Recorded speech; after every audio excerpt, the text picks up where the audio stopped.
هضرنا على الجانب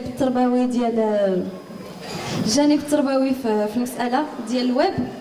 انا كما قلت قبيله مستحيل تقنين السلوك ديال الناس اللي كينتجوا على الويب او اللي كيكونسوميو شي حاجه على الويب او اللي كيبارطاجيو، لان لا ميزور دانونيما داخله اللي هذاك المعيار ديال لانونيما. فاحنا كنشوفوا مثلا حتى لي ترول، كيفاش انت كتشوف واحد الترول كتحس براسك كتيدونتيفيا في قلب لا سيتوياسيون. علاش؟ لانه جا من قلب المجتمع ولكن يلقى غير لانونيما، تتحس براسك هذاك الشيء اللي كيديروا هذاك الترول راه كاين فيك وعشتيه واحد النهار تضحك، ولكن زعما بلا ميزور دانونيما. وهاد لانونيما نيت عاونات الناس في لي كريتيك، في انهم يحاولوا انهم يحطموا الاخر وكذا.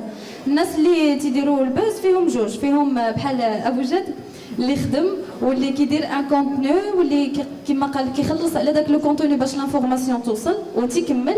وكاينين الناس اللي بوزاو ماشي لخاطرهم، بحال مولات الارنبات وبحال التخلعتنا الزازات، واللي حنا كنحتاجوهم وكنديروا بهم لي كاك في ان كونتوني ديالنا. قبل ما نفكر نعطي للطفل لا تيوري ديال هذه ممنوعه وهذه ما تدارش، انا مثلا اون طونكو سبيسياليست انا من الواجب عليا نمشي وندير ان بون كونتوني سور لو ويب.